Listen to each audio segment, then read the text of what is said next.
Écriture automatique avec l'ange du 21 septembre 2014. On va revenir au début des incarnations ou des visites sur Terre. Les Vénusiens que Carlotta a vus sous hypnose. C'était une scène juste. Oui, dans une autre dimension, ce ne sont pas des terriens. Oui, je m'en doute que c'est dans une autre dimension. Qui s'est d'abord implanté sur Terre? Un peuple particulier? Non. Est-ce une race comme les reptoïdes? Non. Est-ce qu'un groupe d'entités a pris la possession de la Terre à un moment, avant l'incarnation physique? Non, c'est une expérimentation. De la part de qui? Expérimentation énergétique puisque les terriens sont de l'énergie, comme tout être vivant. Visiblement, on n'en saura pas plus. Est-ce que les Atlantes ou les Muriens ont été une des premières civilisations à être incarnées sur Terre? Oui, énergie dotée de pouvoirs extraordinaires qui ont été perdus depuis. Ils se sont implantés selon la géométrie sacrée? Schématiquement oui. C'étaient des bons êtres? Oui. Est-ce que cela s'est passé comme dans le livre La mission du Rex Genat? Pas tout à fait. Il n'y a pas eu de peuples qui ont voulu asservir les terriens? Comme les reptoïdes? Les reptoïdes sont aussi des énergies, mais guidées par le mal, pour faire la contre-expérience. Oui, ils sont guidés par l'énergie divine pour que Dieu fasse l'expérience du mal à travers eux. Oui, comment reconnaître ces actions si on ne fréquente pas les opposés? C'est ce qu'on a déjà dit à maintes reprises. Connaître le pire pour apprécier le meilleur. Les reptoïdes font partie de cette expérience-là.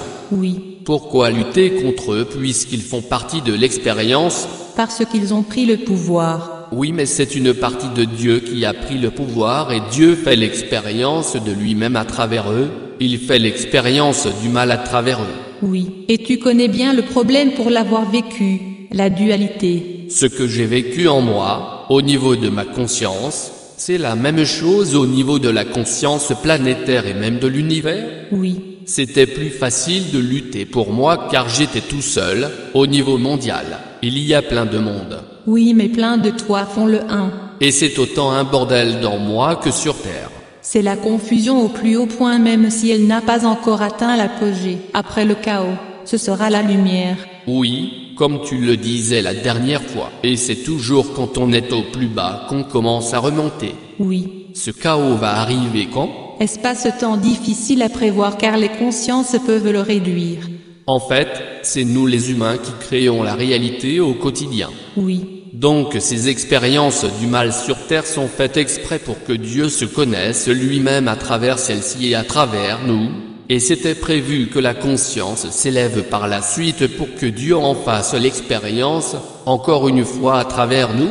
Il ne peut en être autrement. Lorsque les hommes auront compris et accepté cela, ils seront guéris de leurs propres maux. Il fallait qu'ils connaissent cela pour apprécier encore plus la lumière derrière. On ne peut pas parler de guérison. Si, mais la maladie aurait pu être plus courte si les réactions pouvaient accélérer la guérison. Cela n'a pas d'importance puisque le temps n'existe pas. Que cela arrive maintenant ou dans 100 ans par exemple. Non, les vibrations actuelles sont assez basses, et cela aurait pu être autrement. L'âme doit se connaître et vit des expériences sur une certaine fréquence. Ce que je veux te dire c'est qu'une expérience négative vécue fait reconnaître le positif, mais l'homme se complaît dans le négatif et voilà où la Terre est arrivée. Les expériences du négatif se sont multipliées et maintenant il y a un gros travail pour revenir à la conscience divine. C'est comme si l'homme était devenu amnésique. C'est la spirale infernale. Oui, l'engrenage du négatif n'a plus de fin. Réveillez-vous. Bon, on a dévié. Revenons au sujet principal. Je demandais donc quels sont les peuples qui se sont d'abord implantés ici-bas, mais comme tu l'as dit, peu importe, ce sont des énergies, comme nous qui sommes aussi énergie. Ce sont les terriens qui veulent cataloguer les races, etc. Cela n'a guère d'importance. En fait, il y a si peu de choses au départ que le résumé est facile.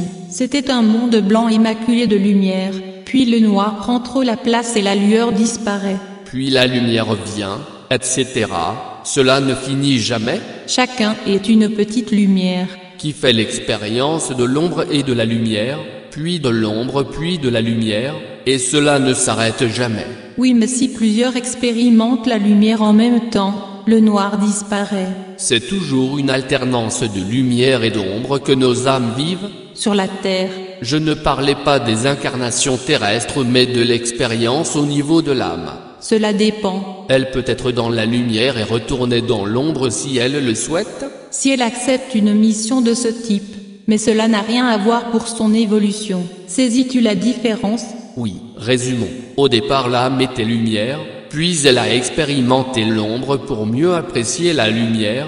On est d'accord? Oui. Puis une fois qu'elle est retournée dans la lumière, si elle expérimente l'ombre à nouveau, c'est pour une autre expérience précise. Elle peut retourner dans l'ombre pour une expérience pour aider quelqu'un d'autre. Sinon elle ne retournera plus jamais dans l'ombre, dans la déchéance. Si elle comprend, non. Elle peut être entraînée dans la négativité à cause d'une expérience négative choisie pour aider quelqu'un d'autre. Oui.